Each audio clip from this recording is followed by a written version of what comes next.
Hello, hello, comrades! Welcome back to the Liberation Hour. This is Comrade Felicity coming at you from WRFU 104.5 FM. Hello, comrades! Last week I was on vacation, as some of you may know, and so I played you a pre-recorded clip of myself and Comrade Ivana discussing the genocide going on in Palestine. But I'm back! I'm here, I'm queer, and I am ready to talk about some news.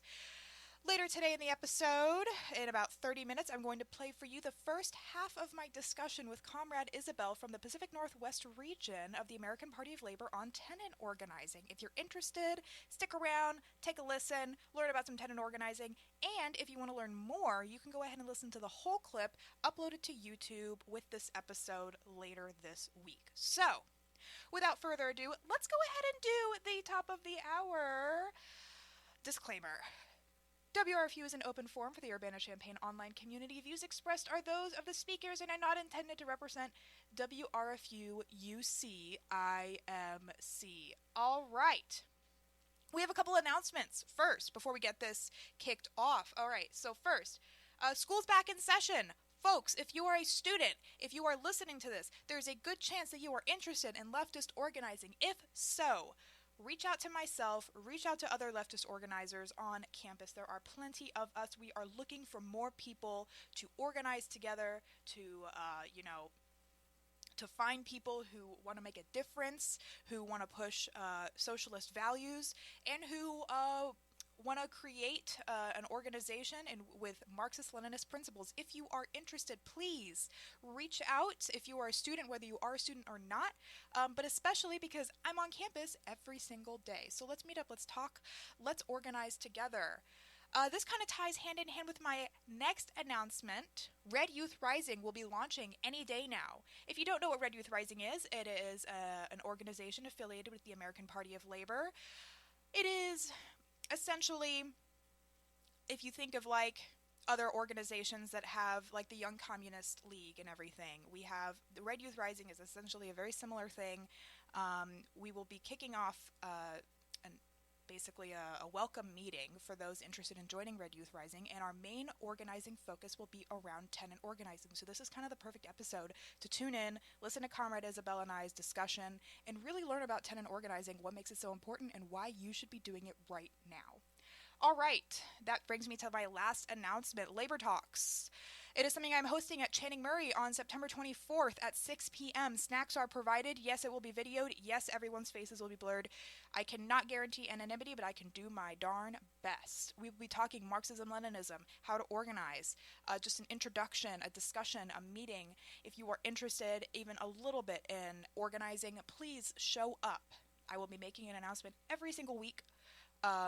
This is the first of a series of 3 discussions/meetings in which I will be teaching on the principles of Marxism-Leninism. The first meeting is just a simple, what is it? How does it work? What is the theory? And how can it be applied? The second will be about imperialism. And the third will be about anti-revisionism.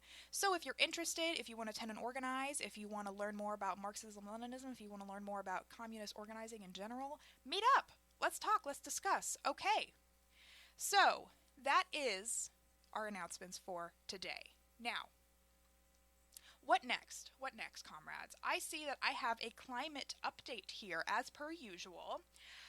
I want to actually discuss first, I have a couple things on the docket, but there's something I really want to cover today, and it is the Chinese dam that is being built in Indonesia, which is threatening an endangered species of orangutan, the great apes, if you will. It is extremely important that people understand exactly what's going on here because, folks, if you didn't know, this species of orangutan is so endangered that there are only 800 left in the world, and they are believed to only live in this habitat in Indonesia where the dam is being built. Let me give you some more deets on that. So, the Tapanuli orangutan was the newest great ape, and there were fewer than 800 scattered across a swath of mountainous forest the size of Los Angeles. This is coming from Inside Climate from Nicholas Kusnitz. The species was facing a range of threats, including an encroaching gold mine, palm oil plantations, and hunting. Then, as scientists were preparing to publish the findings in 2017, they have been doing research on this for years at this point. Construction began on a hydroelectric dam smack in the middle of the orangutan's habitat. The Tapanuli orangutan was the latest extant great ape to be discovered. Sorry, I'm trying to read this.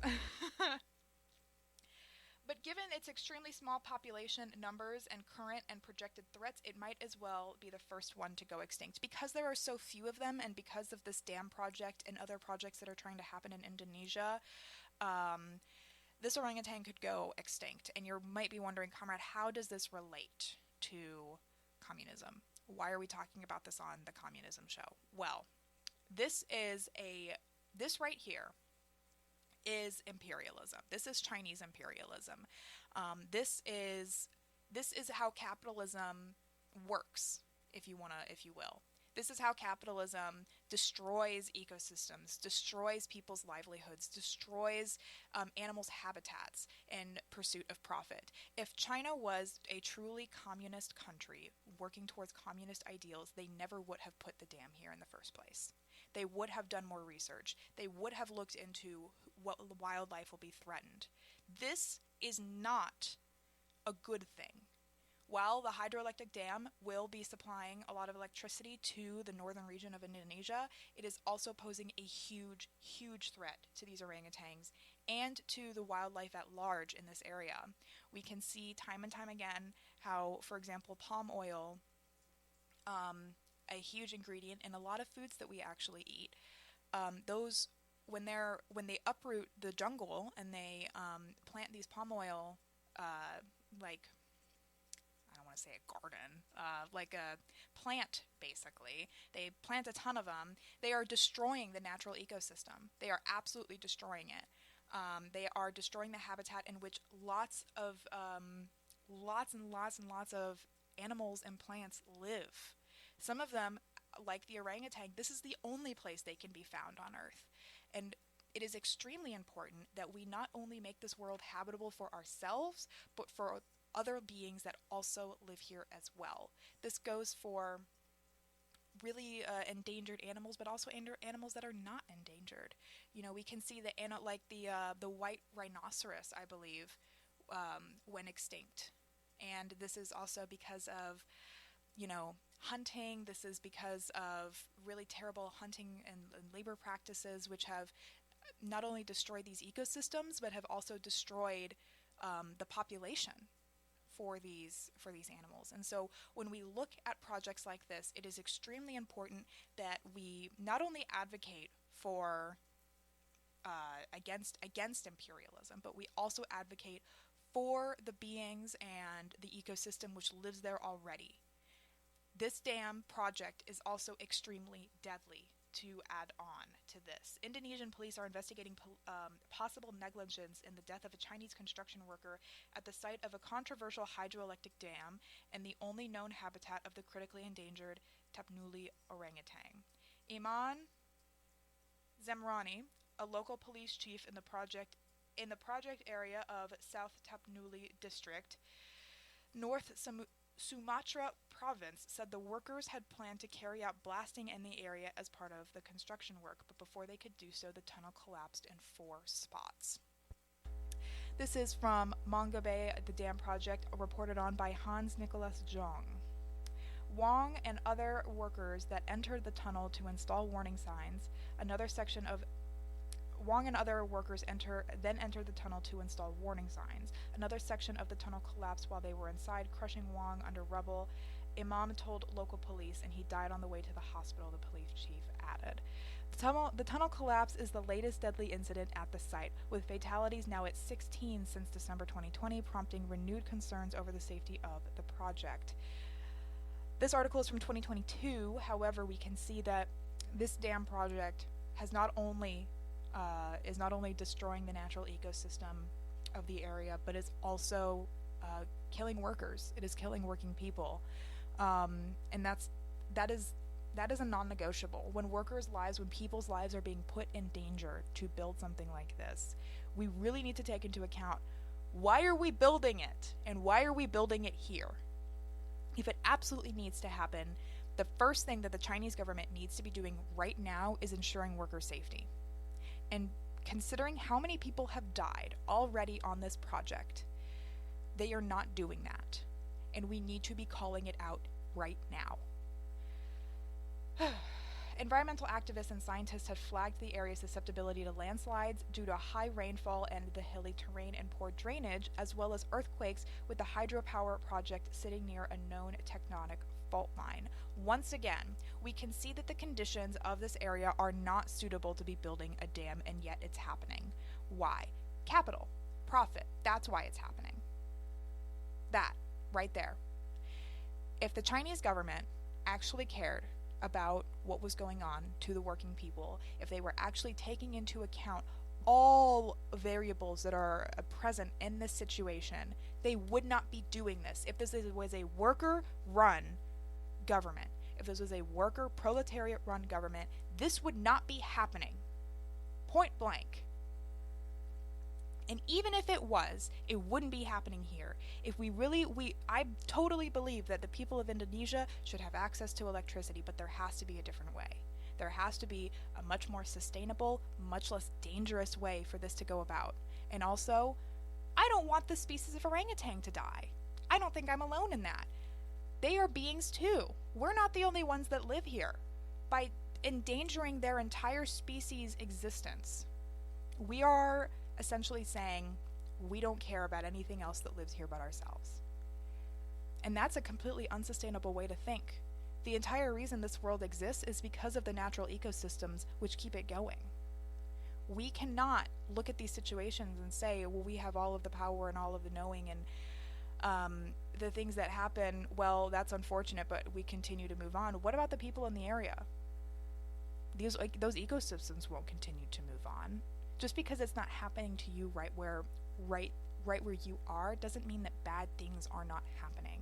And it doesn't mean that we shouldn't be taking into account the fact that projects like this are extremely destructive, and we need to be doing sustainability. We need to be doing community care. We need to be doing projects which are not going to completely destroy our beautiful places on Earth and destroy ecosystems and habitats and places where other things live, tribes live, people live. There is no way that this is justified, and it needs to stop. Next things next. The video game unions. The Blizzard story and franchise development team has become the latest group of video game workers to organize after they voted to form a union with Communications Workers of America, Local 9510. This is from Labor Press. After a majority of the video game companies' in-house cinematic animation and narrative team endorsed union authorization, parent corporation Microsoft recognized the CWA as the workers' bargaining representative. Nearly 3,000 workers at Microsoft-owned studios have organized as part of the union's campaign to organize digital employees. Digital Employees Project to build better standards across the industry since 2023. Bucky Fisk, principal editor and member of the organizing committee said, after more than a decade working at Blizzard, I've seen all the highs and lows. For years, Blizzard has been a place where people could build their careers and stay for decades, but that stability has been fading. With a union, we're able to preserve what makes this place special, secure real transparency in how decisions are made, and make sure policies are applied fairly to everyone. Period! This is true. Yes. Unionizing does do this for workers, and it does so much more. By unionizing your workplace, not only are you making a more secure workplace for your fellow coworkers, your fellow workers, you're also securing higher wages. You're securing collective bargaining. Remember, divided we beg, united we bargain. That's the mantra, folks. That's what we need to be living by right now. Divided we beg, united we bargain. When we come together as communities, as organizing people, as working people with the common interest of working people's solidarity, we can get anything done. And we can see here that if video game employees in Microsoft can also unionize, you can too. If you're considering unionizing your workplace, if your working conditions are terrible, if you're not unionized already and you're considering it, do it. Talk to your coworkers. Get a meeting going. meet with an established union, see how they did it, look at the guidelines, and get it going, guys. This economy is not going to wait for you. This economy, full transparency, folks, I work 3 jobs. I'm in college. Things are hard out here. And if you can unionize your workplace to get better wages, to get better hours, to have more transparency, more job security, do it. Do it. This is what unions are about. Anyone that tells you differently does not understand labor organizing and is probably coming at it with bad intentions. We need to be unionizing more than ever. Join your local union. Support your local unions. Show up for them. Bargain. Again, united we bargain, divided we beg. A great union actually here in the Champaign-Urbana area is the graduate student union, the GEO. They have recently actually just, I believe, are getting RAs, research assistants, on they're being completely represented by the union, and it's amazing. The GEO here in Urbana-Champaign is very powerful, as they should be and should continue to be, and we need to be supporting these folks. Show up and show out for your local unions, especially your local unions that are supporting leftist organizing, because these are the organizations that sustain us. These are the organizations that communities rely on for support, and we need to be strengthening them as much as possible, especially in with current events happening, which I'm about to cover. Trump's DC takeover. Okay. I was thinking about if I was even going to cover this or not, because everyone's talking about it, but I feel like it's important that I do, because this is fascism, guys. This is what they call fascism. Don't get it twisted. This military takeover, this isn't just to get rid of crime, whatever that means. This is a test run. This is seeing how far he can go. Understand this, that if you are living in DC right now, which if you're listening from DC, hello, if you know people living in DC, understand that this is ground zero for what continues, for what will come next. Hope is not lost, but know that things are about to get a lot worse for a lot of people, and we need to be showing up for our neighbors. We need to be supporting our folks in DC. We need to be supporting those who are potentially about to be freaking brutalized by the National Guard in Chicago if they are released there. This is no joke. These things are happening right now, right in front of your eyes, on your screens, on your TV, on your Instagram feeds. These things are happening right now, and you need to be aware of them. I'm not going to recite that one poem that's been overused a million times. It's like, oh, first they came for the socialists, and then they came for the trade unionists. But it's true, This is how it starts. Trump right now is trying to test how far he can go with the military. How far can he push the envelope before people start getting really, really mad? And currently, not enough people are getting really, really mad about this, as we should be getting angry, because this is a direct invasion of our freaking land. Well, it's not ours. We stole it from the native people, but this is basically how coups happen. This is going to become a military dictatorship if we are not careful. And currently, we're not being careful because not enough people are showing up. I hate to put working people on the spot like this, but folks, this is no joke.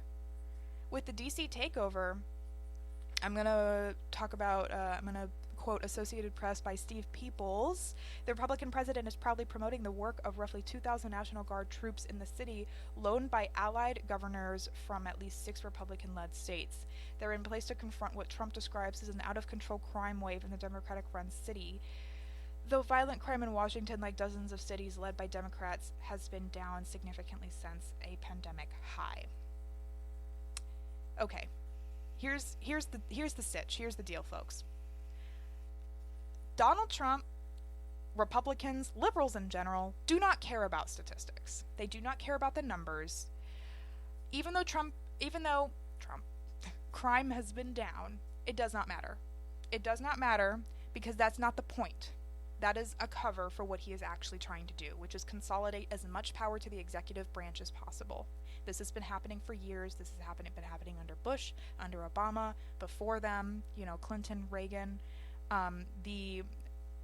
Basically the moving of power to the executive branch has been slowly but surely happening over decades, and we're seeing the fallout of that now.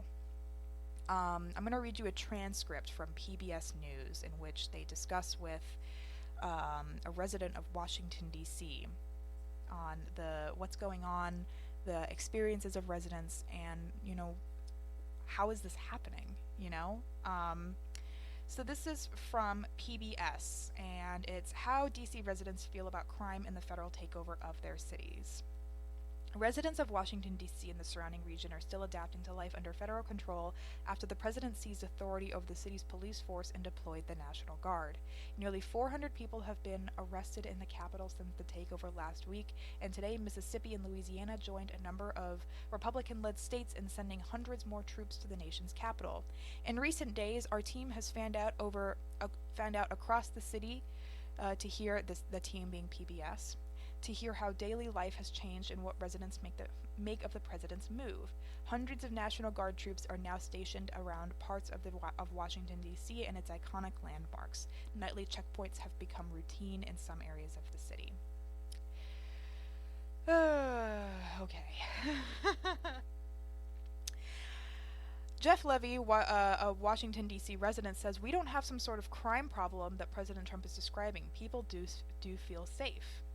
What the rest of the country needs to understand is, while they have more legal basis for doing it in D.C., this is their goal across the country. This Alexandria, Virginia native who asked us not to use her name also joined in on the demonstrations. This was a Washington, D.C. resident who was talking about someone who joined in on the protests that were happening there. This is a quote from a protester saying they're trying to make it less and less safe and make you more and more scared. So I hope people will just stand up and let their voices be heard, because most people do not want this." One of the first stops, and this is Jeff Bennett, who has been talking on PBS. One of the first stops for the mother and son of the National Mall. This was two people who were visiting D.C., where National Guard troops were on patrol, even stopping for photos with tourists. That's crazy, first of all. But just from that right there, just the few lines that I read about what's going on, about checkpoints, this is gearing up for something worse. This has been happening for a while. We can see that, when he released the National Guard in Los Angeles during the protests this last summer, we have seen the Trump administration do similar things. This is no surprise, but it should be a wake-up call to folks who do not believe that this is becoming a dictatorship, that we are backsliding into fascism real fast, and we're on a trajectory to get there soon, real soon. For folks who are still trying to figure out, should I say something? Yes. Now is the time to say something. Now. Not tomorrow. Not when things get worse, beyond a point of no return. Now. Right now is the time to say something. Right now is the time to get out and get loud and get angry about what's going on. Right now is the time to support your undocumented neighbors, your undocumented friends. Not when they're gone, so you can go protest after they're gone. Right now, protecting them, giving them resources, giving them shelter, helping them move to the next location to stay safe. That is community organizing. That is keeping our neighbors safe. Right there. Educating yourself on resources that are available now. There is no time like the present to start organizing. If you were thinking to yourself, oh, well, I'll do it at some point. No. Some point. When is some point to you? Is my question. Is some point when the military is marching outside your door? When they start dragging people out of their houses? When is when for you? and I'm not, sorry, I shouldn't say it like that. When is when for folks who can't wrap their heads around looming fascism? When is when? Truly, ask yourself, when are you going to say when? At what point does it become too much and you realize that we are the frog boiling in the water? That things have gotten to a tipping point in which we can't come back. And I'm not saying we should go back to liberalism. We shouldn't. We do need a workers' revolution. We do need to be building a vanguard party. But we also need to be resisting right now against what's happening, organizing right now. There is no time like the present, because the Trump administration certainly isn't taking a day off. They certainly aren't taking a day off to go and oppress people. So why are we? No. Now is the time. Now is the time to get loud. If we want to have a world in which we can grow old and die happy, we have to fight for it now. This isn't just something that's going to fall into our laps. They aren't just going to say, oh, well, we tried. Pack it up, guys. Let's stop doing fascism. No, that's not how that works. We don't get to skip to the good part. We don't get to, click the little button like in that Adam Sandler movie and just skip past all of the hard parts. Now is the time to start organizing. Because if not now, when? When is when? I truly want folks who are still on the fence about getting out there and organizing with their neighbors, with local parties, local chapters, local organizations. I really want folks to ask themselves and to truly understand, why am I not doing this yet if you're not? Because they have shown no signs of stopping. This is an urgent kind of thing. I heard someone say, and I've probably said this on the show before, but I think this is kind of important to talk about. If you're wondering what you would have done in 1930s and 1940s Germany, you're doing it right now. Where do you think they got it from? That. I'll just let that one sit. If you're not speaking out against the genocide, against the Holocaust happening against Palestinian folks, which I did not get to today, but briefly, Israel has been on an assassination rampage against Palestinian journalists that are living in the Gaza Strip. And this is because many of those journalists have been reporting on the current famine, which has been killing hundreds. Photos are coming out of children who, frankly, look identical to children that were living under the Holocaust and in the camps that the Germans set up for Jewish people, except it's happening to Palestinian people now. And as we know, when massacres and genocides happen against black and brown people, all of a sudden it's in question. All of a sudden, white folks, now they need to ask, oh, well, is it a genocide? Yes, it's a genocide. If you don't think it's a genocide now, when?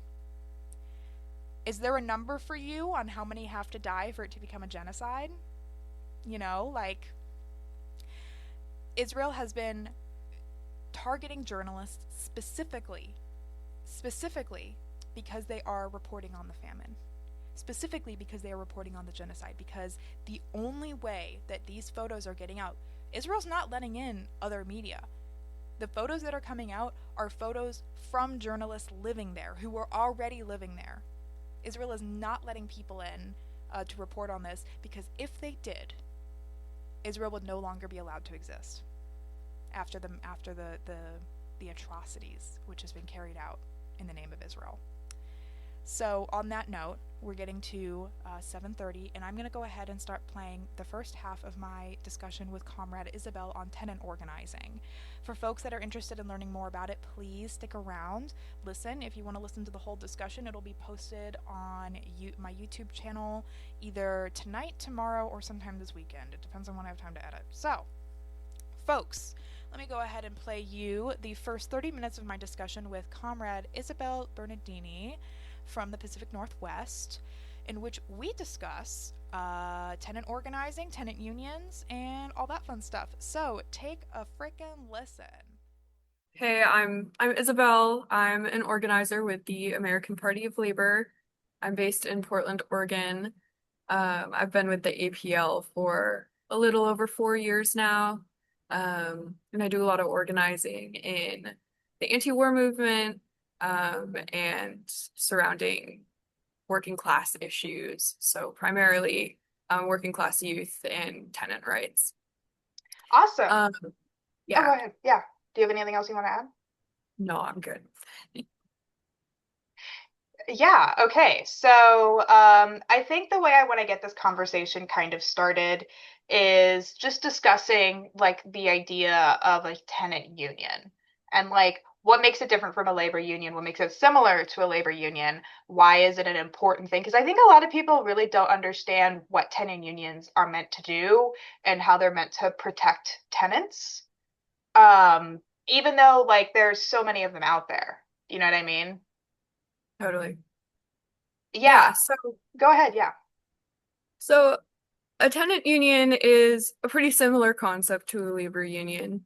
Um, so tenants all have the same relationship to property Hmm. as like, with a labor union, the workers all have the same relationship to the private property or the means of production. Right. So, in a labor union, workers can band together, form an organization, and use that organization to wield their collective labor power, to win better kind of working conditions or wages or whatever their grievance may be with their boss who is exploiting them. Hmm. So tenant unions, very similar, where a bunch of people who rent from the same landlord, um, can band together and form a tenant association, um, and bring forward their grievances and try to win better conditions, through that. Now, one of the things with a labor union like that makes them powerful is their ability to withhold their labor, Hmm. um, and stop production from happening, which puts a halt on profit. And that, is what makes the boss want to bargain with them Right. and give them their demands so they can keep making profit. Right. Tenant union, kind of the equivalency there is the ability of tenants to withhold their rent. So, kind of the ultimate power of a tenant union that it can wield is not paying rent to a landlord. Um, and so then that hurts the landlord's profits that they're making off these tenants, um, and will kind of force the landlord's hand to bargain with the tenant union. So those are kind of some of the parallels, I think. Yeah, it makes me think of like when we're talking about, I think the big thing that people understand with unions is like it's like bargaining. You're there to like you're unionizing specifically because you're trying to get better wages or in a tenants union case, better living conditions. Or something like, for example, lowering rent, things like that. I know a really big tenants union that's been making a lot of political headway recently has been Kansas City Tenants Union. Would there be any near you over in Oregon that you would maybe want to like talk about as like important tenant unions that are doing like really important not only political work but organizing? Yeah, totally. So I'm a dues paying member of a tenant union called Portland Tenants United. Hmm. They've been around for a little bit. Um, and kind of the goal with Portland Tenants United is to set up independent tenant associations. So let me talk a little bit about that. So a tenant Right. association is when people from like a specific property, come together, form an association, and then they are doing, bargaining and organizing together. Hmm. And then the tenant union, like kind of the model that we have in Portland, the tenant union is citywide. So Mm. we help set up a bunch of associations in specific buildings, and those associations are part of the broader citywide union. It Hmm. doesn't have to be that way. Like there's other models of how to organize a tenant union. Like you can call it a tenant union if it's just in one property. Um, but that's kind of the model that we use in Portland Tenants United. But we're not the only tenant organization in Portland by any Yeah. means. There's a lot of orgs in Portland that do like similar work or um, other kind of important tenant rights advocacy work. So I know there's an organization called the Community Alliance of Tenants, Hmm. which has a lot of resources to educate tenants on their legal rights. Um, there's an organization called Don't Evict, PDX, which has done some like eviction defense work and some similar like setting up tenant associations work. Hmm. And there's other kind of like working groups just forming throughout the city that help organize tenants. So it's a little bit disjointed in Portland in some ways, but there's Right. some efforts to bring it together. Um, and yeah, the other thing that I would say about it is a lot of the work that happens kind of on the scene out here, for better or for worse, is like legislative advocacy. Um, so going to like city council, county commissioners, or the state legislature to gain tenant protections. So there's a ton of work that's going into that from various organizations, including like a major player there is our local DSA chapter, Democratic Hmm. Socialists of America. Yeah, Uh, yeah. They're pretty big. yeah, yeah, the Portland chapter is huge. We've got four DSA members on the Portland City Council. I see. Uh, this go around, which is pretty recent. And Wow. so there's a lot of like potential with doing some of that more like legislative work with this current city council to gain better tenant protections, which is Hmm. something that a lot of the orgs I just mentioned are putting a lot of effort into. Yeah, I feel like when it comes to being a Marxist-Leninist, especially as hardline as we are, it's pretty easy to write off doing legislative work because it's like, okay, well, most city councils and most legislative bodies do not have super progressive leftists on them, or at least, or let alone a majority, or a good number of them to be able to like get things put past. I think can be really difficult of course, which is why Marxist-Leninism, I mean, we're kind of like, doing legislative work, pushing policy agenda. It's like, yeah, we do it. But in the case of what's going on in Portland, I think it's really cool that you guys are like pushing hard for legislation because you do have those DSA members on the board that are able to push for more progressive legislation. And yeah, I think that that's just like, I didn't realize that there were so many progressive people on the Yeah, board. Yeah. yeah, it's pretty new. One of the first things I was engaged in like the tenant movement in Portland was um, a ballot measure back in 2022, Hmm. which was for eviction representation. So, Mm. people who go to criminal court are guaranteed right to counsel. That's not so in civil cases like Mm. eviction court. Yeah, So that's true. who are being evicted um, from their property, from their home for whatever reason, um, don't necessarily have access to a lawyer. And people who are being evicted generally can't afford to get a lawyer. Right. Um, so then they're not being, properly represented against um, their landlord who's trying to evict them. So this ballot measure was to set up a countywide program where any tenant who's being evicted is guaranteed the right to counsel.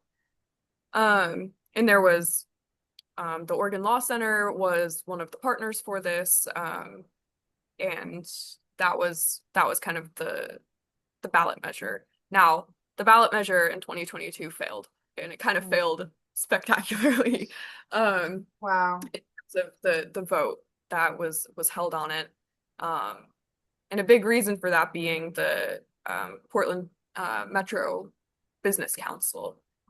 They are a big kind of like moneyed interest in the city that uh, on repeat will get city council to, or the county or whatever, to like shoot down any sort of progressive policy, run like smear campaigns on Yeah, these measures. But it was interesting, and the reason why I'm talk like one of the reasons I'm talking about this is um, when I was a canvasser for that initiative, I was knocking doors all over Portland in a lot of like working class neighborhoods. And mm, support for it when you had a conversation with someone was like almost unanimous. I didn't I'm really talk sure. to many people who hated the idea. Um, I think like I ran into like a landlord at one point who like wanted to argue with me, but Of that's course. who They're a you're up landlord. against. Yeah. Yeah, so it was an interesting uh moment when that ballot measure failed. Um but now the kind of like makeup of the electeds in Portland has shifted. So at this point, one of the things that is going on with the Portland City Council and like housing rights in Portland, um, is a like renters' bill of rights, and Ah, eviction representation is just one of the points. So yeah. it's got several things on it. Um, and so it's pretty exciting that we could potentially win not just eviction representation, but also a bunch of other rights for tenants.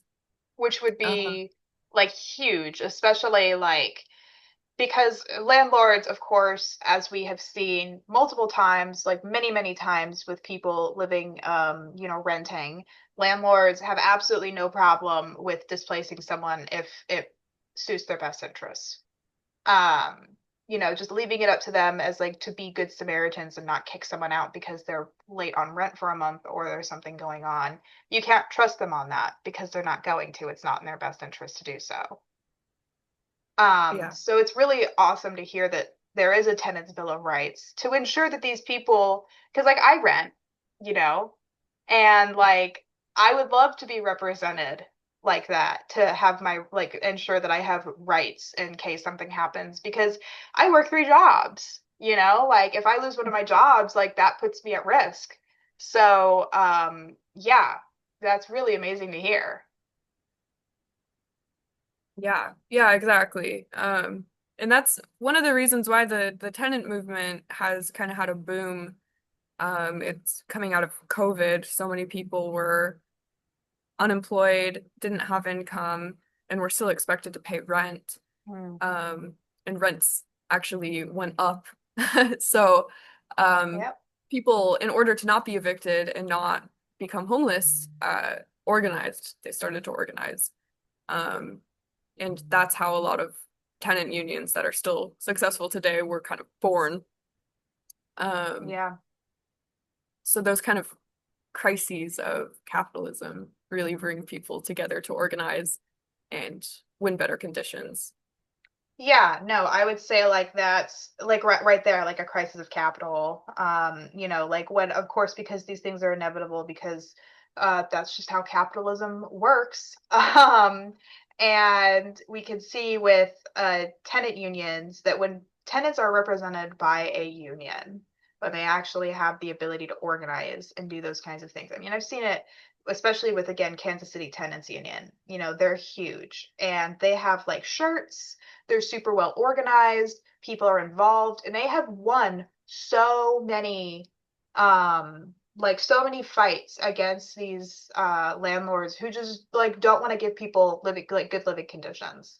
They're like, we don't care, we don't care, and it's like, I was actually an intern at a village here in Illinois where one of the city planner at the time had she spent 6 months working on a basically it was like what was it? It was like a renters, yeah, it was basically like standards, like saying that like a rental inspection program is what it was. trying to get the city to pass a rental inspection program. And when she took it to the board and was like, hey, this is what we're doing, they did like a whole study session with landlords who immediately shot it down. Of course, why would they want that? That forces them to hold a standard and makes them, it makes them liable. It actually makes them financially liable for putting people in crappy living conditions. And it immediately got shot down by the board because they didn't want to make the landlords in the city angry. And it's like, it's one of those things where it was like checking for mold, Yeah. Like that's basic. Wouldn't like if you were renting from somewhere as a landlord, would you not want to make sure, would you like not want to make sure it doesn't have black mold? Like, what are you talking about? And so I think that when I see things like that happen, it can be very disheartening to watch, like, people put, their own profits against other people's best interests. And it's like, but why? Which is why tenant unions are so important, because it's like landlords are not going to hold themselves accountable for their own, like, policy or their own practice. They're not going to. If someone's in harm's way, it doesn't matter to them ultimately, as long as they aren't held liable for it.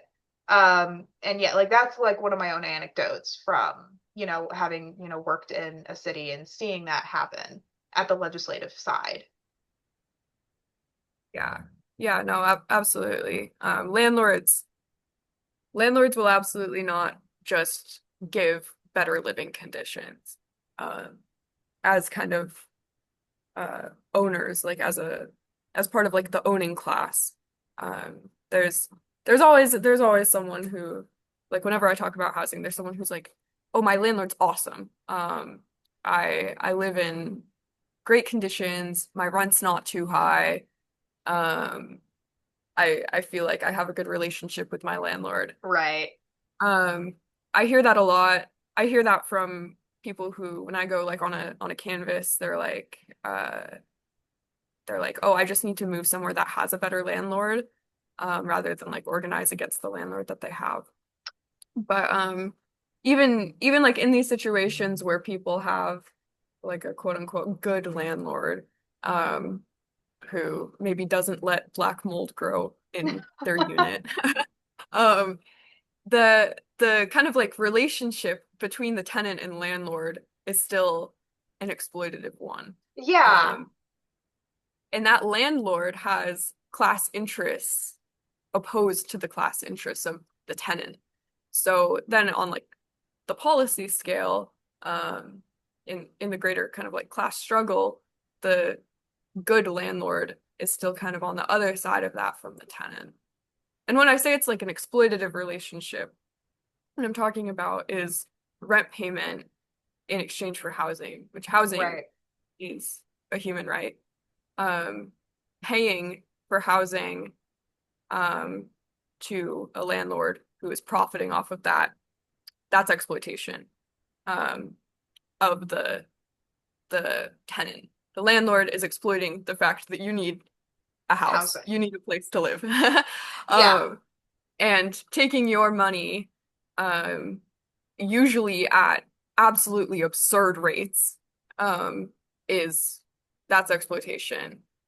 So that's an exploitative relationship. Your landlord, their lifestyle, their profit, everything going on in their life is reliant on your rent as a tenant. They're not they're not out working a real job most of the time, you know. They're not Yeah. contributing to production. Um, they are just exploiting. So it's a very parasitical relationship. Yeah, Uh, exactly.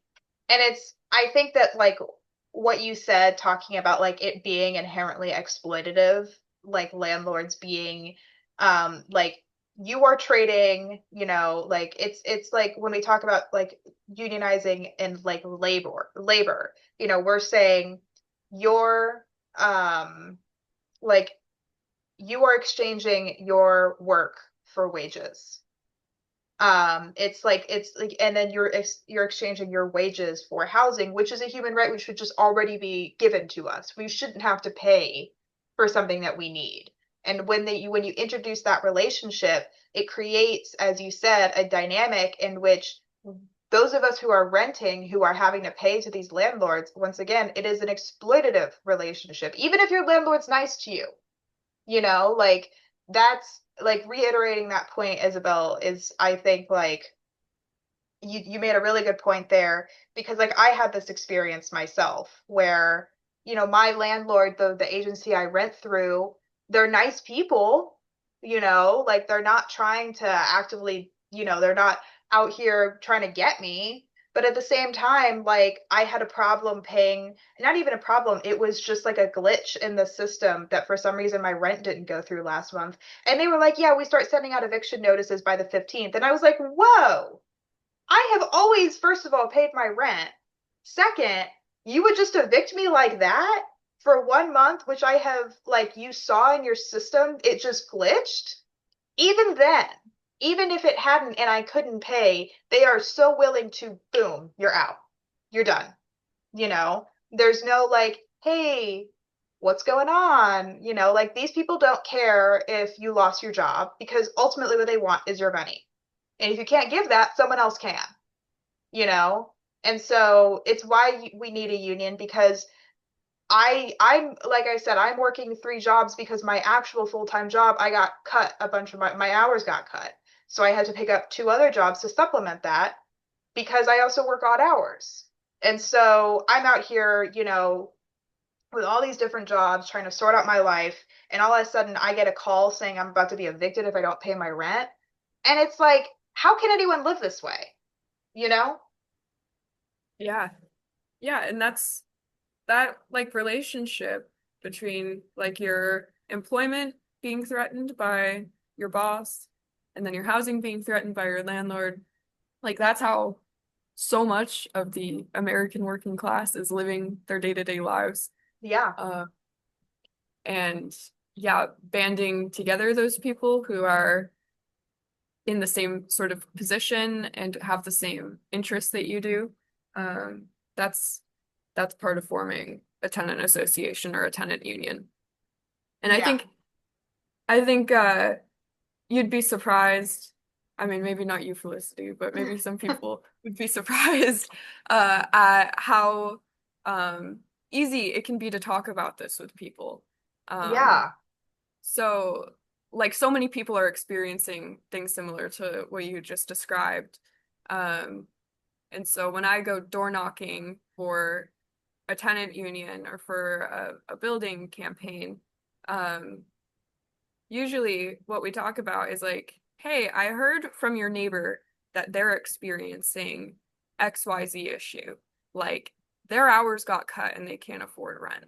Are you Mm-hmm. experiencing anything similar to that? And so often it's either, yes, I'm experiencing exactly that. Let me tell you my situation. Mm-hmm. Or I know someone who's experiencing that. Or like I used to experience that. Um, or they have some other problem that's like related Yeah. to being able to afford rent um, or dealing with their housing conditions. So you can people are very willing to have these conversations a lot of the time. Um, and that's the first step to building any sort of like power as a tenant movement is having those conversations and finding where we all have the same class interest. Right. Exactly. Well, it's saying like, it reminds me a lot actually of, like sharing how much you get paid at work, like like talking about your wages, like that was so taboo for so long, and it still is, saying how much you make, in your salary. And it's like, no, that's actually like a tactic used to ensure that working people can't look at a situation and say, hey, like we're all getting paid like crap, or or like talk about how, like, for example, like women get paid, have historically gotten paid less than men. And in the discussion around tenant organizing, it's like, are you also experiencing like super high rent? Like, are you also experiencing this? Like, actually discussing your experiences at your place of work, your place of living, whether you honestly rent or not. Because let's be real, like taking out a mortgage, you're just renting from the bank at that point. Like, I don't exactly know how mortgages work because that stuff is a lot. Not that I'm ever going to be a homeowner, but like, uh, it's like we need to discuss these things because it is how we find injustice to begin with, you know? Yeah. Yeah. Yeah. Exploring like what the situations are of your neighbors. Um, that's like step one. Just like how talking to your coworkers is step one for forming a union at work, Mhm. talking to your neighbors is the first step for building a tenant union in your building. Right, Uh, exactly. Um, yeah, and I think that like what we should be doing when we're building these tenant unions, a big thing is talking about, the rights, human rights, the rights to live, like um I know that for some people listening, maybe not for others, but definitely for some, maybe you never had to worry about your living situation. Because it seems like the most basic thing, right? For those of us that have had that provided to us for our whole lives, it doesn't seem like something that you'd have to think about. But for a lot of people, for a growing number of people, it is just the basic right to live in a clean place that isn't infested with like mold and termites, you know? Like you would think that the standard would be, yeah, it needs to be livable, but that's not the standard. For landlords, it's not. If they can get by cutting corners and it's not necessarily like out of malice for the tenant, more out of just indifference. Why should I care? Like I'm here to make money off of you. That's and I think, that exploitative relationship, just not enough people understand how that will inevitably affect us if we allow these things to continue, if we don't unionize. They're just going to keep raising rent and we're going to have to continue to pay for it unless we do something different, you know? yeah. Yeah, like from the landlord's perspective, um, there's really like two factors that they're thinking about that they're balancing. Maybe Mm-hmm. consciously, maybe unconsciously. You're right. But on one side, it's how can they raise rent? How can they get more rent money? And then on the other side is how can they cut maintenance costs? Right. And so raising rent, cutting maintenance costs, that's where the profit is. Um, So then for you, as a tenant, like that sucks from two directions. You're paying more and you're getting less kind of services or your housing conditions are worsening. Mm-hmm. Um, and your landlord's getting profit, you're getting your life ruined is Right. kind of what's Exactly. happening there. You know, Um, but yeah. the landlord's not looking at that. They're not looking at, oh, this is making someone's life actually hell on earth.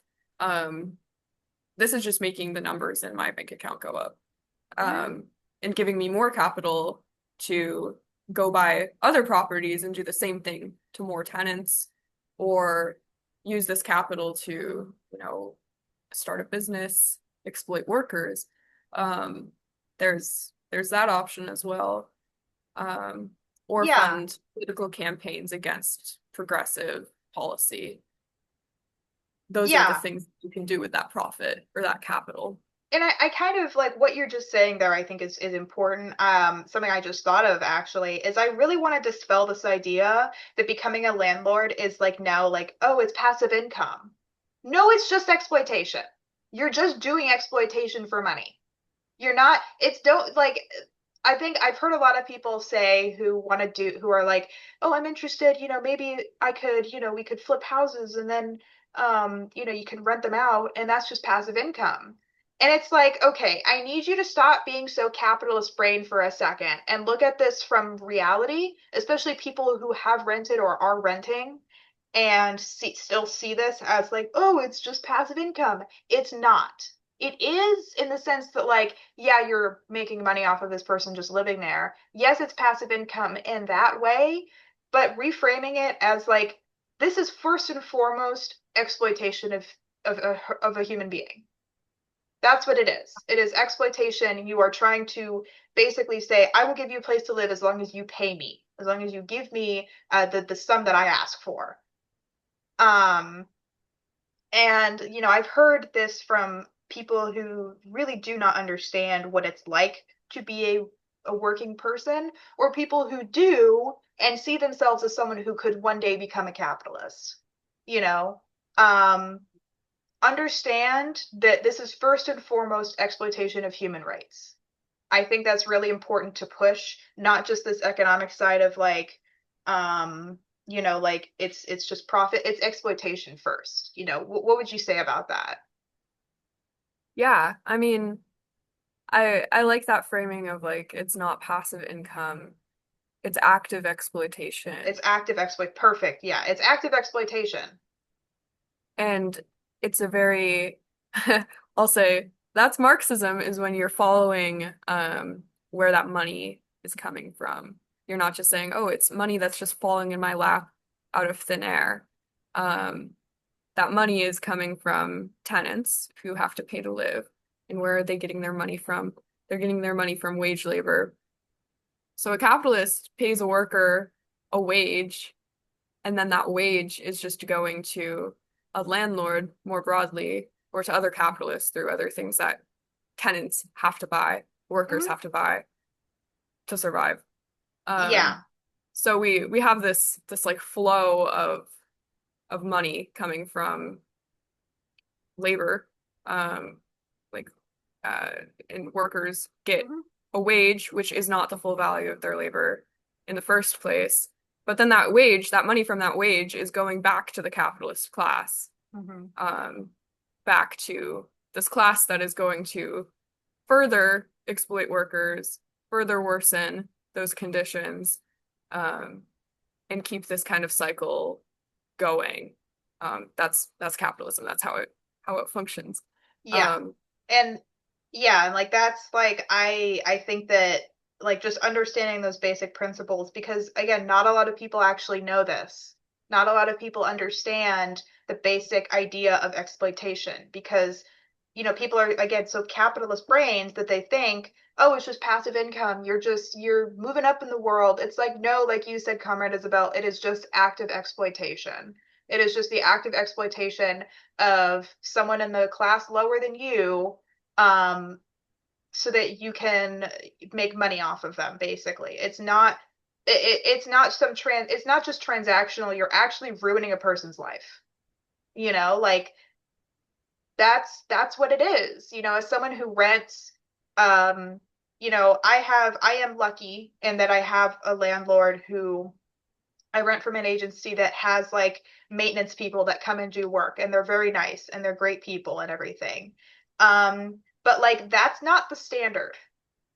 I live in what we would call quote unquote luxury, in that I'm able to call someone for maintenance. Usually that's not how it works for people. And it's becoming more and more of a luxury just to be able to access something like, hey, my sink's not working. Can you come and fix it? I have the ability to put in a maintenance request through the website, but for people who are renting from a slumlord, especially those who are either undocumented or just really in like deep poverty, they might get a just text back that says, "Well, deal with it. I'm not doing that. I don't have to. What are you gonna do?" You know? yeah, exactly. Yeah, and that's something that a different thing that a tenant union can do, which I don't hear talked about too often. Um, but one of the first, like when I first started volunteering with the tenant union, this was a long time ago and not in Portland. Um, they were actively on a project where like the slumlord, it was mostly like immigrant tenants, Mm, uh, and the slumlord was completely refusing to install safe and proper railings in the common spaces mm, that were like ADA compliant. So I'm right. talking like railings to go upstairs and to go up a ramp. Um, and the tenant union was like agitating people about it. Basically, everyone who lived there was down to have better railings. Um, Mhm. and landlord was refusing. It was an immediate safety risk. And the union was able to just do it ourselves. So, Direct action. yeah. We love And to it see it. sucks. Like the landlord should pay for that. Yeah, absolutely. That shouldn't have come out of like fundraising through the community. But it did, and it directly improved people's lives.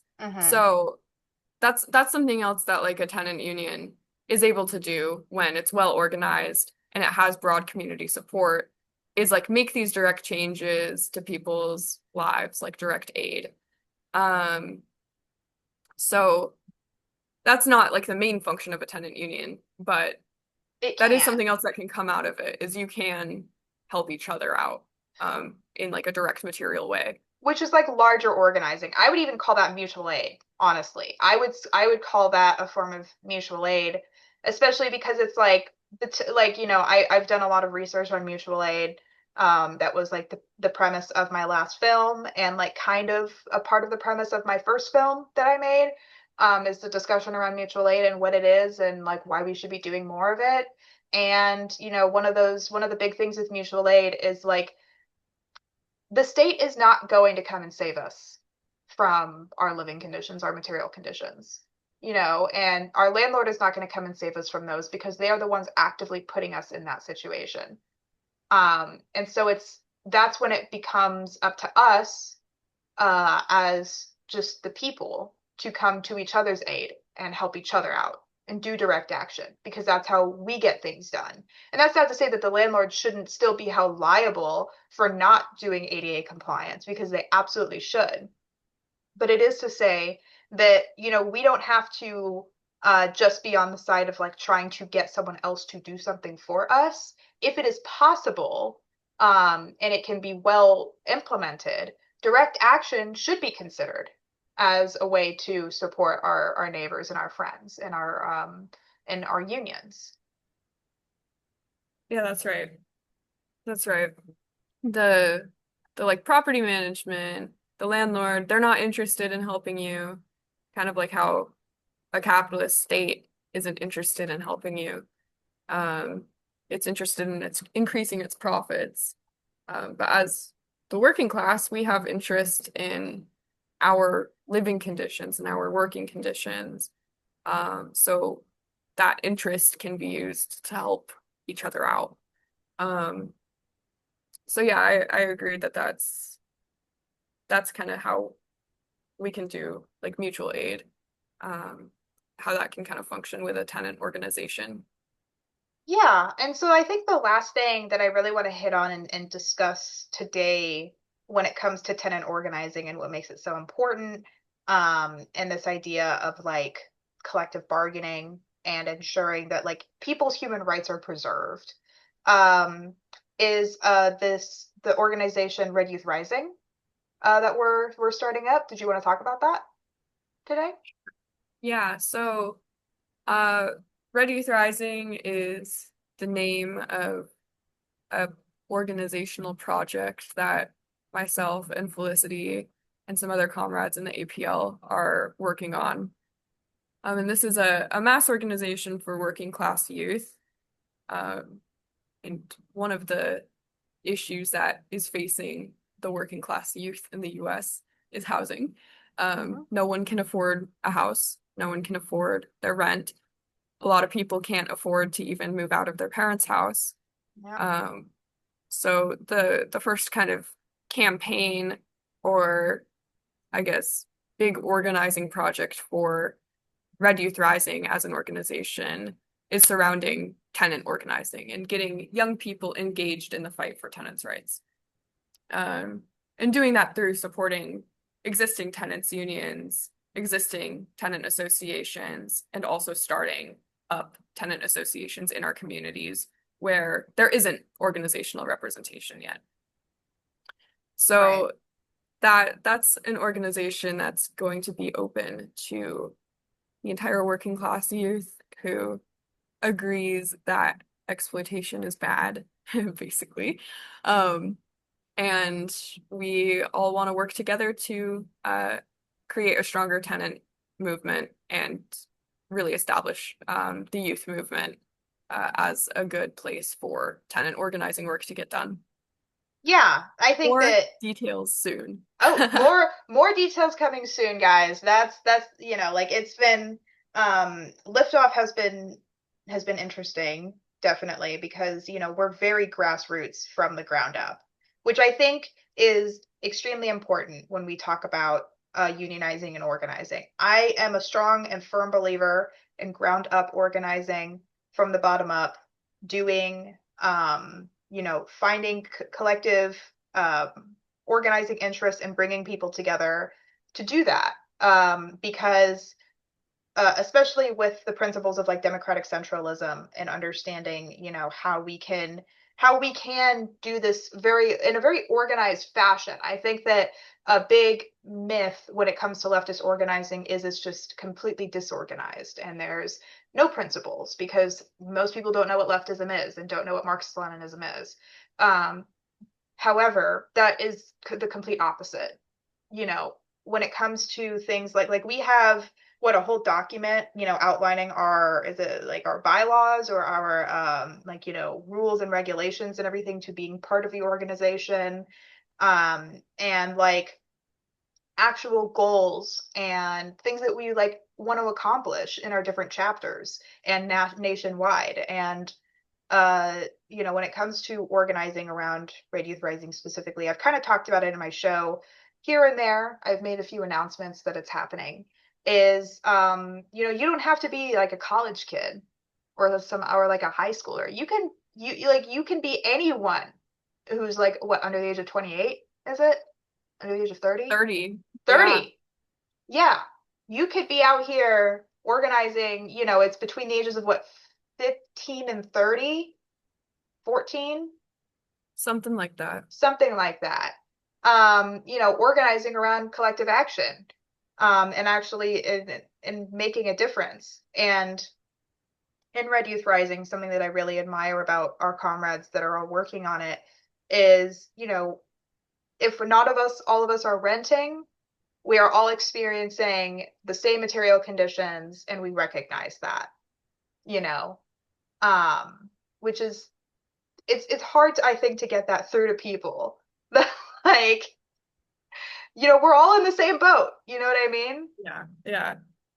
Yeah, no, it's interesting. I was talking to someone recently about this, about like people who say they're anti like anti-communist. They're like, "Oh, I'm not a communist." And they might even go so far to say that they're a capitalist. They're not. Okay. They're not. You ain't got no capital, okay? They have no capital, right? They're not owning any means of production. They ideologically think they align with capitalism. Um, but So the funny. opposite of a capitalist is not a communist. Like this is something that I think there's a misconception about. The opposite of a capitalist is not someone who's ideologically a communist. The opposite of a capitalist is a proletarian, is a Right. worker. That's where the struggle is, and it's the communists who organize the workers, and propel that class struggle forward. Right, exactly. And what I was talking about with like it's a passive income thing, I hear that from a lot of Gen Zers like ourselves or not like ourselves, the opposite of us, who are like, I've heard people and like my own cohort at school, because I'm a college student, and like I believe you're in college as well, Comrade. Yeah, I'm in grad school. Yeah, I'm an undergrad. And like something I hear from different kinds of people again is, like these myths about what capitalism is versus what they think it is versus what it actually is. Because again, most American people do not understand what even capitalism is. Like they think they know what it means because we have been heavily propagandized to believe certain half truths or principles that are not actually that are carried out very differently. There's this. I think something that I was experiencing when I was really transitioning from being just a liberal to an actual leftist, um, is that there is no difference between myself, someone who was born into privilege, and someone who I have more similarity with someone who was born into deep poverty than I will ever have with a billionaire. You Yeah. know, and it was just that realization that like, no, I actually could be homeless. Like that is something I could experience like now, you know? Whereas a billionaire will never have to deal with that. And not in a million years. They have so much money that like they will never ever have to deal with I could be evicted next week. You know, I could lose my job and lose everything. I could lose all of my health benefits, you know? Like for Yeah. them No, it's not like that. this is the kind of like housing question, uh, and its relation to billionaires is literally what radicalized me. Like it brought Yeah, me from being like kind of a like, oh, I just think we should have some better like social democratic policies to right. like we need a socialist revolution. Period. Um, I lived in Seattle for a long time. Um, and a lot of billionaires are in the Seattle area. And that's Seattle. There's a lot of huge corporations, and the reason for that is that Washington State doesn't have income tax. Um, Ah. but like we've got Boeing, we've got Starbucks, we've got Amazon, we've got Microsoft. So we have like these giant corporations and Hmm. their billionaire CEOs living in the area, and one of the most rapidly growing houseless populations in the US. Um, Yep. and so looking like just observing that is radicalizing. Just observing that Absolutely. tells you about the nature of capitalism. Yeah. And that these things are related to each other. And it's also related to capitalism when the police sweep a homeless encampment and Hmm. when people are getting evicted and the people who are on the street, like that population keeps growing. All of these things are part of the same system and are proof of the success of capitalism that they happen. Um, Yeah. so yeah, I guess I'll make this my last point is that capitalism, when your landlord lets black mold grow in your unit, and when you get an eviction notice because the rent portal system didn't show up, the transaction was made, Hmm. and when your boss cuts your hours, all of those things are capitalism working exactly as intended, exactly as it's designed to work, which is just for the interests of capitalists making profit. So a lot of social democrats or liberals will say the system's broken. It's not broken. It's working exactly as it should. And that's exactly why we need to get rid of it entirely and replace it with an entirely new economic and political relation. Well, it's why also having principles is so important. You know, I think that you know, and I'm not trying to dunk on, you know, democratic socialists. I am dunking on liberals, but like I'm not I'm not trying to dunk on, you know, the like the leftists who are not fully on board with communism. That I get it, you know, I've been there. But I think that when it comes to organizing, especially around tenants unions, it is having principles is the big thing that I kind of I think about when it comes to organizing is knowing exactly where you stand on something. You know, when it comes to fighting for better living conditions, it's not just better living conditions for you and your neighbor, you know, it's better living conditions for everyone. That's what it's about. Like having basic principles that people can look at and say, that is what they believe, you know? And as Marxist Leninists, once again, common misconception is that, you know, we have no principles. I've heard that before. And I'm like, that's because you don't know what they are because you don't know what Marxism-Leninism is. You know, like there's so much misinformation around what we actually think. And it's like, no, we do have principles. And in fact, when it comes to organizing around unionizing everything, they're very applicable. You know, they're extremely applicable. And Like when we're trying to fight for better living conditions, better working conditions, better conditions in general, when we're trying to push for revolution and get people on board with it, it's about showing that like we have these steadfast principles in which we understand that like there is a baseline. Under capitalism, the assumption that we can all make it if we just pull ourselves up by our bootstraps exists in a vacuum. It has no basis in reality.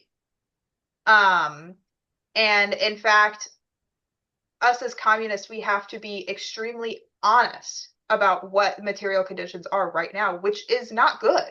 People's material conditions are terrible right now under the current Trump regime. And with, landlords and slumlords specifically able to take advantage of undocumented people. That's a big one. Undocumented people because they don't have representation, you know. And like I just think pushing principles is so important. What would you have anything to say about that? You mentioned Trump, which he's like landlord in chief. Landlord in Um, chief is crazy. so like his a lot of his wealth comes from landlording. Like Yeah. the Trump kind of, I don't want to say empire. I guess like No, business. definitely empire. I would call it. Fair. Okay. Like it comes from landlording. And a lot of there it's very popular to hate Donald Trump, rightfully so. So I just want to say to any tenants who are listening, who want to organize, uh, do it because your landlord could be the next Donald Trump. We don't So know. I'm And just also, saying, if you want to hurt their profits now, you might be preventing fascism later. period. Like that's the thing is like Donald Trump, as you said, was first and foremost a landlord. And if you're a movie nerd like myself, then you might have seen the movie The Apprentice that came out back in 2024, I want to say, with Sebastian Stan, who Great movie. yeah, amazing movie. But this was kind of outlined in the film how one of his big things about coming to power was being a slumlord. There are scenes in the movie depicting this, and it is a fictional like retelling. It's not like a biography or anything or like a documentary, but it is actually true that he did that, as you said. And like, if you need a better representation of what this country is and what capitalism is, which is a landlord in power, like as the president, I don't know what else to say. Like that is capitalism at its finest. A guy withholding your basic human rights and then saying, "I'm not doing that," and everyone believing him. Like you can't make this up. You know what I mean? Like it's crazy. Yeah, also like the landlording basis of Donald Trump. Um, like I think one of the more kind of famous examples that people might have like heard about was the like lawsuit from Hmm. back in like I think like the early 70s Right, that was yeah. Trump like the Trump kind of brand doing housing discrimination. They were Uh doing that. so like we can we can see this through line between landlording and racism that always shows up without proper protections and without collective organization. Yeah, Uh, no, that really reminds me a lot of the environmental racism I've been covering with the data centers, especially the one over in Memphis that was built illegally by Elon Musk for his stupid AI stuff. mhm. Yeah. Yeah. Yeah, these things disproportionately affect people of color who have been systematically oppressed um, on a class line as well. Um, like people who are experiencing the worst exploitation from their boss, from their landlord, from their city government, from their state government Hmm. in having data centers opened in places where things like social housing could have been built. Yeah. Um, I don't know why we the, needed a giant data center campus. yeah, the people who are experiencing displacement and the maleffects of that are everyone, maybe not everyone knows, but it's quite apparent that this targets people of color and immigrants, um, much more so than white people. Yeah. Um, And this and isn't, so that these sort of like things that happen, these policy choices, landlording in general, these are things that keep racism alive in the US. Um, yeah. No, I and would we see that through Donald Trump. That was kind of through, the through line is yes. he's brought this. There's an arc here. There's a huge arc, and I would say like some of the, as you said, some of the first people to be targeted by this kind of stuff are people of color, immigrants, um, poor people who, once again, are like not majority necessarily people of color. I don't have statistics on that, but who people of color are like pushed into poverty by these different by different policies, which keep them in like these situations. And as we can see with like undocumented people is a great example of how like the naturalization process takes literal years. People don't have that much time, and so they come into this country undocumented. They're just trying to make it through. You know, if they are able to get housing through a slumlord, it is not good housing, nor is it clean, is it livable. It's whatever they're given, and they just have to take that.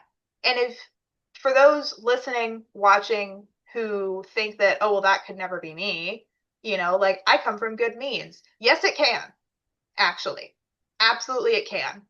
You know, it is these things. You know, the capitalist can see that there is a profit to be made off of you. That is what they're going to do every time, you know? Um, and if we think like when I was just talking about how like having maintenance now is like kind of a luxury, that's only going to continue to get worse. It is only going to continue to get worse to not have access to things like maintenance on your apartment.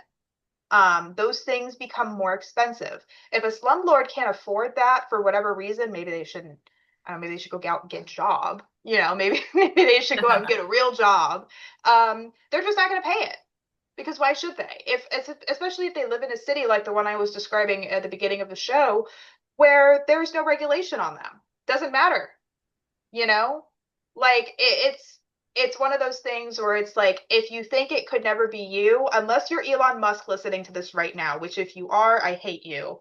But if you're not Elon Musk and you're just a regular Joe, just a regular person, it can be you. Absolutely. And there's a good chance that it will. Yeah. Yeah, absolutely. Yeah. You're probably less paychecks away from homelessness than you think. Yeah, it's like okay, you know, if you think that you're not so close to homelessness, what if I withhold your first your paycheck this month? What about next month? You know, how like, you know, it's like you say that, you know, not you. People say that from a position of privilege, being like, "Well, I have this steady job." Well, what if you don't? You know, what then? Do you have savings? Are you able to like, you know, how what's that statistic where it's like how many Americans, you know, are like could like be homeless if they had like a medical emergency, or they couldn't afford a medical emergency over $600? You Yeah, know, it's a like large amount of people. these are Wild. real things that people like. I lost my health insurance back in April. I didn't even know. I had Yeah. no idea. You know? Again, why we need a union. Yeah. Yeah, unions are great for protecting workers against things like getting just fired Just for no fired. reason or having like your hours get massively cut or any number of things that your boss can do to kind of up their exploitation. Hmm. Things like health insurance. Those are things that can be bargained through a union. Um, and things like maintenance requests being answered in a timely manner are things that a tenant union can bargain for. Um, Absolutely. and yeah, something something too on like the maintenance thing. Mm. Because this is a huge issue. Like almost every tenant who I talk to who's like agitated about their building. Right. It's about maintenance. There's something going on about Hmm. maintenance. Um, and there's laws that vary state to state about like maintenance requests are supposed to be filled in like 48 hours or something like that, or you should be Right. getting a response in whatever amount of time. Um, that's not being followed. No. So many of the time, so like so much of the time people's answer to this is like, oh well that's illegal. They Mhm. can't do that. It's And like, it's like, okay, well okay, it's happening to tenants in mass. And why? Why is that happening? Like why can they just break the law? Um, why is that allowed?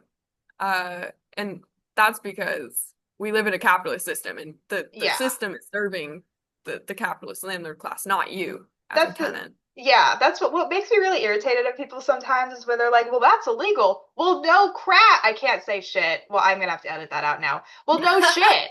You know? Yeah, Like, yeah, of course, yeah, sure it's illegal. It's also like cops do illegal shit all the time. Do you see them getting, fired? No, they get put on 2 weeks of paid leave. maybe. Maybe. Like, Yeah.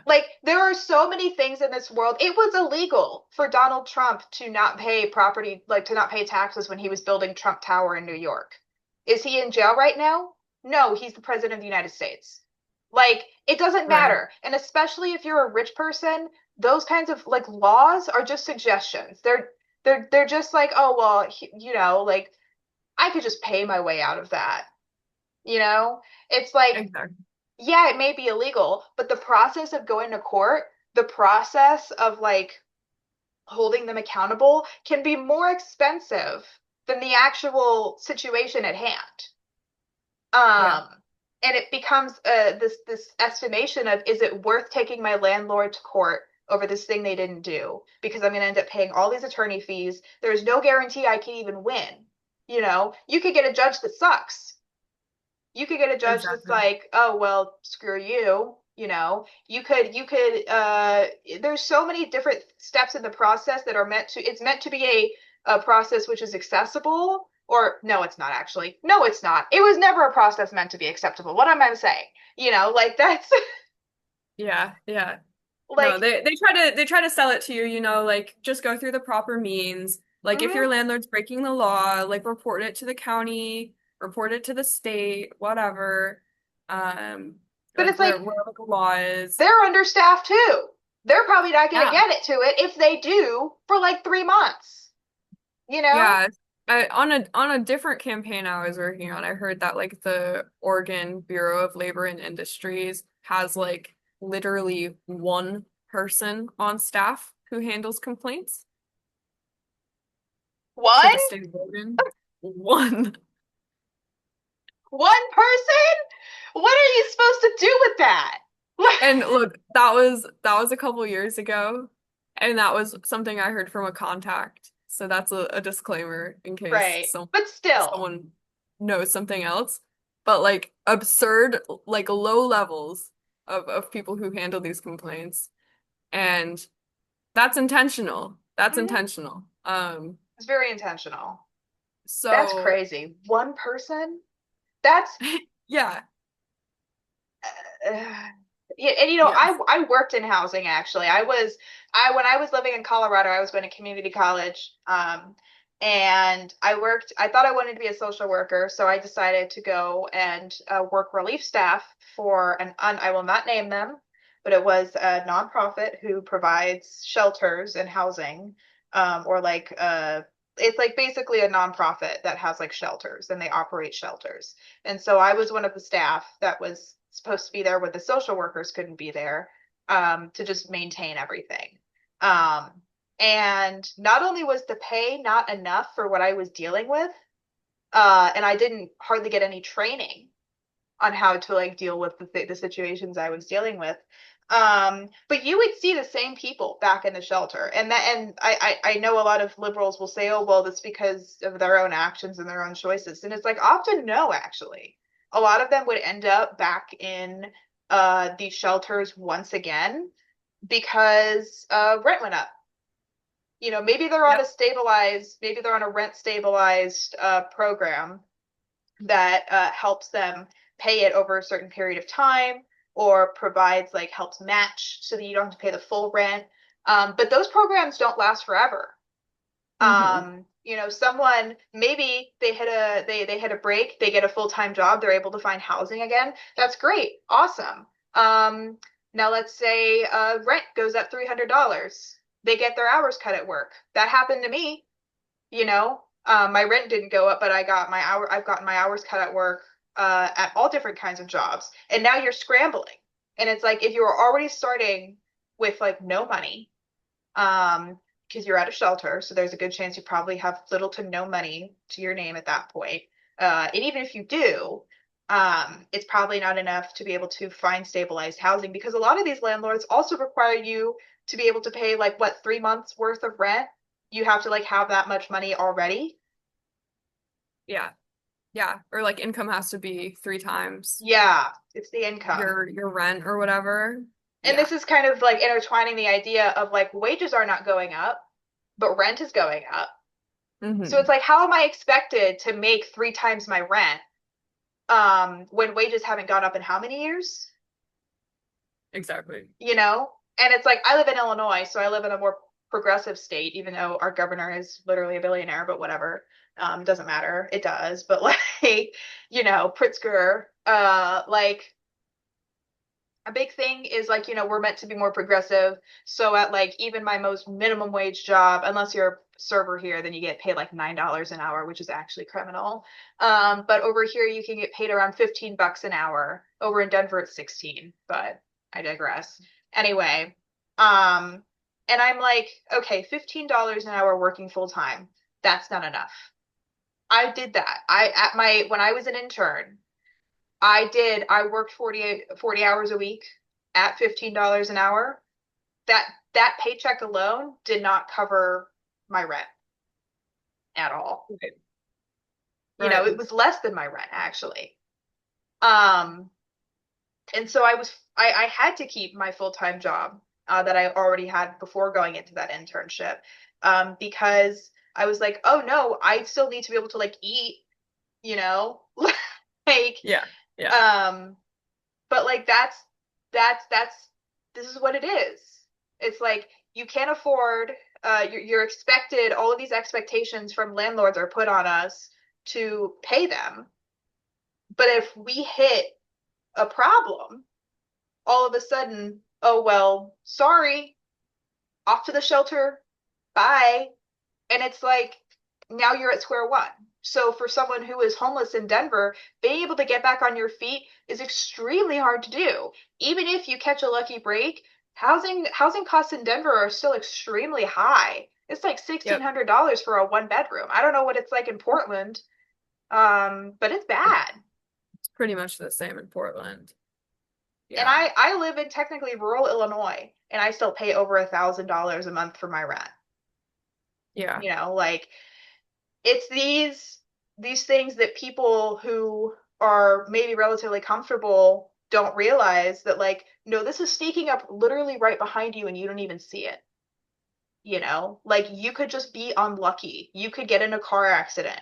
You could lose your job. You could get another recession could happen and your entire life is just boom, done. And now you're starting at square one like the rest of us, you know? Yeah. Yeah, no, exactly. And like for young people, like these crises have affected our parents quite a lot. Mm-hmm. Um, so um we're not getting any sort of kind of like boost, I guess you could say, financially when we're entering the workforce and entering the housing market. Um, like when we're trying to get an apartment for rent and you need 3 times the income and you're working for $15 an hour or whatever, like you're not making 3 times the income and there's really Oh, no not even options for close. you. And there's really no options for you. Yeah. Other than like your parents are going to help you if they're able to, which for a lot of people that's not true. Nope. Um, And so then you're in a position, like as a young person, of like you're either going to live at home with your parents, and not go into the housing market really, um, or you'll try to make do with a lot of like roommates. I think like most people I know are kind of in that situation. Of you're living with roommates. Um, so then collectively you make more than 3 times the rent. Um, or you join the military. Oh, I That's have so many opinions on this. not, yeah, I know this is a whole can of worms, but like for the youth, for the working class youth, those are kind of your options. Like Yeah. there's really not that many other options for the working class youth. And what is our demand? Our demand is housing. Um, Which is what makes Red Youth Rising so important. yeah, exactly. Yeah, That's that's something that kind of unites a lot of the working class youth is this housing question. So that's where absolutely. we are. Yeah, no, and on your point about the military real quick, because I have some shit to talk real fast about the military when it comes to this Let's do kind of it. thing, because I grew up in the military, which is what makes me an authority on this. I literally grew up in the military. That was my entire life. My dad served for 25 years. My stepdad served for 24. My mom served for 3 before she got pregnant with me. Like I grew up my whole life in the military. I almost ended up joining when I left high school. I almost joined. Thank God I didn't. Um, but I'm told all the time by my family, just join the military. You'll have everything sorted. No! What if I said no? I shouldn't have to go do American imperialism to have a good life, which isn't even guaranteed. How many homeless vets, how many homeless veteran commercials have you seen? So many, because so many veterans are not actually taken care of. My parents are the lucky people who didn't who weren't used as cannon fodder, you know? Like, Hmm. because they specialized in intelligence. They just got lucky. Let's be real. Um, and having to choose between living with 8 roommates and doing American imperialism. No one should have to do that. No one should, or being homeless. Yeah, No one should have to yeah, do that. yeah, exactly. Exactly. Yeah. And so that's kind of like what we're facing. Like I think breaking it down for people that really those are your options. Yeah. Um, that's it. That's it. That's all you got. That's all that's promised to you. There's no like home loan that's gonna fall in your lap tomorrow, um, from like a Democratic president or something like that. Like it's not gonna happen for you. Um, This isn't the New so Deal, guys. We're I we'll think rub past that. yeah, breaking that down and then going, okay, what's the answer? The answer is organization. The answer is banding together, um, and fighting for better housing. So maybe you don't need 8 roommates. Maybe rent can go down, Yeah. Things can right? change. Crazy concept. Maybe rent would go down instead of going up. Maybe And the number would maybe go we down if want to we all organize. organized. Yeah. And maybe we want to organize for a system where you don't rent your home from a landlord entirely. Maybe that's something that we're interested in doing. Hmm. Um, and I think you can kind of bring people along that route, which is why I think tenant organizing is like a very good place for the youth movement in the US to go. Absolutely. No, I agree with that wholeheartedly. And I think that, especially when you bring up aspects like the military and everything, it's really important to get young people to understand that there are options. Like I've heard from so many young people my age, younger, maybe a little older, who have talked about, like, oh, I don't have a lot of options. Maybe I should just go join the military or something. And it's like, no, you do have options. We have each other. That's what we need to be instilling in people and understanding is like, no, there is actually a secret fourth option. It is each other. It is going out and fighting for each other and, joining a union and saying, like, no, I'm not going to accept these conditions because I'm a human being and I deserve better. Like that's just that alone. There you go. You're already there. Like you deserve better because you are a human being. point blank. I'm not going to go out and do American imperialism for this fuck ass country. Because why would I do that? You know, like it has been proven that people, you know, vets on the side of the street and everything, the American government actually doesn't take care of you. You know, this whole myth of like, oh, if I just do it, if I do this pathway, then things will work out for me. Actually, no. The pathway which has been proven to be the most successful and the most reliable has been community organizing, because your community is there for you. The American government isn't. They don't give a fuck. They don't give a rat's ass. You know? Yeah. Like, Yeah, if you're not useful to them anymore, bye. Scoot on out. You're done. You're done. Like, that's you know what I've heard a lot from people is like, oh, you know, like, oh, I'm a diabetic, so I can't join the military, and my insulin's $300. You know, you could just get unlucky like that. Yeah.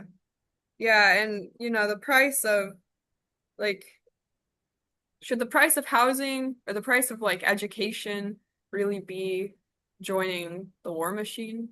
Is that really how we want to like live? Is that the system that we want to support and live under? Yeah, And I think like the answer for the working class is no. We're saying no, we don't We're saying want no. that system. Yeah.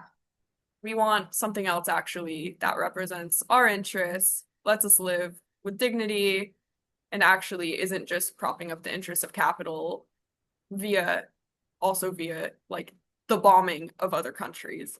Exactly. So that's like the basis of working class youth movement. Yeah, and it's important for I think that I really love everything you talked about today, and how we were able to talk about Red Youth Rising, especially because, you know, young people, we're not going to be young people forever. You know, we're going to be old people someday, hopefully, you know, if we're lucky. Maybe, yeah. Maybe. We're still, nothing's guaranteed, but I think that when we're, you know, young right now, we have the ability to right now. We might not always, but we have the ability to right now, so we should.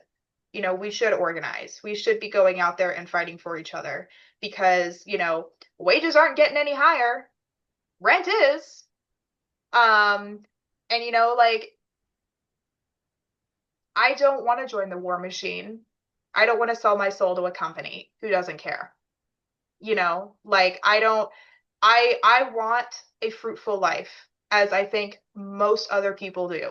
We have that in common. So why shouldn't we organize? You know, I want people to really start thinking of it from the perspective of, why shouldn't I organize? Like, I should be out there with my neighbors right now. This is actually really important. You know, this could, not only could my life get better, but so could everyone else's. And that's only a net positive.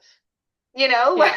like, yeah, don't even get me started on the reasons why people don't organize the way they should. That's a whole topic. That's a whole other can of worms. Yeah. Everyone should be out and organize. Everyone can do it. You can be an organizer. You can. You don't need a degree in organizing. No. There actually is really a good degree in organizing. No, you could argue like, no, you couldn't even argue that. That's not even. Yeah. You could argue like, I got my degree in college in like sociology, and it's like, okay, but that's not even like yes, but at the same time, are you talking to your neighbors? Exactly. Exactly. Yeah. Are you talking to your neighbors? Karl Marx said what did he say? The point of philosophy is not just to study the world, but to change it. I'm like butchering the quote. Karl Marx said, fuck your landlord. Karl Marx said, fuck your landlord. Karl Marx said, fuck your landlord. We're at the point in the segment now where it's not going to be aired, so we can say whatever we want. Karl Marx said, fuck your landlord, and you should organize and you should form a tenant union. That's what he said. That's what he said. You heard it here first. Word for word. I heard it myself, actually. Yeah. I mean, to be honest, Marx was spitting. He was talking about organizing. Yes, he was. Like, Marx was an organizer. Like, I don't think people tend to not not have a grasp on this when it comes to like political theorists. But Karl Marx was an organizer. Hmm. Um, he wrote some banger books which you should read. They're gonna get you Yeah. farther than like anything I have to say. But like he was also organizing. Like communists are a lot of us are familiar with like the Second International. Well, the First International was organized by Karl Marx. Hmm. Like Marx and Engels were some of the key organizers there. Um, Yeah. and It, so oh, sorry, go ahead. it, I'm just saying, like people should organize. Yeah. Um, if And you're, especially if you consider yourself a Marxist. yeah. And I also like what I was talking about earlier in the segment when we're talking about principles is what Marx and Engels really did that people should honestly look at more is they looked at like the socialist utopia people who were like who did not have a super big grasp on like science like the scientific method and like looking at actual philosophical like ideas, and they looked at that and said like, okay, but like how can we make this an actual tangible like not even like tangible, but like how can we ground this to reality? Because utopia can is not real, you know. And so they created well, Marx didn't create dialectical materialism as a term, but he did essentially found it as like a way of thinking, and historical materialism as well, you know. Him and Engels really looked at these situations and said like, actually they are connected. We can find tangible like measurable results showing us that when people unionize and organize, not saying that they actually research that specifically, but we can see that when people unionize and when they start organizing, conditions do get better. There is actual a way we can measure this and say like X equals Y, by organizing and unionizing and fighting for the collective good, our collective material interests and our collective material needs, these things go up, number go up, you know? Mhm.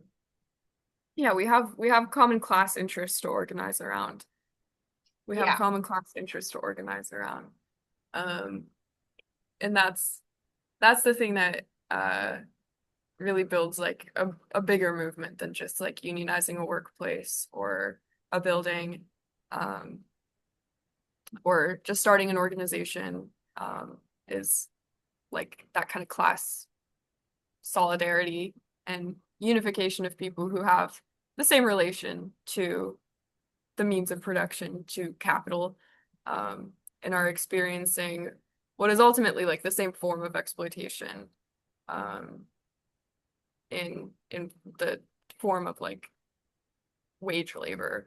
Mhm. Not to get too into the weeds on Yeah. how It's okay. capitalism works, but Yeah. like we all have like the same, we're all experiencing kind of the same type of exploitation. So like organizing around that type of exploitation, and trying to establish a new system of production, which is everything. Hmm. Um, that is that's within the interest of the working class. That is the interest of the working class. Absolutely. Yeah. And so I Let's think do that's it. let's do it. I think that's a really good place to leave off. Yeah. It was so nice talking to you today, Comrade Isabelle. Where can people find you if you want to be found? Really, I work with the American Party of Labor. So my division on Instagram is apl.pnw, Pacific Northwest, American Party of Labor. Um, that's what I do. And then if you want to talk to me specifically, you should join the APL. You should join It's the what you APL should do. or Red Youth Rising. Come and Or join Red Red Youth Youth Rising. Rising. Coming You to a can city catch near me in both you. of those places. Absolutely. Yes. Well, I'm going to go ahead and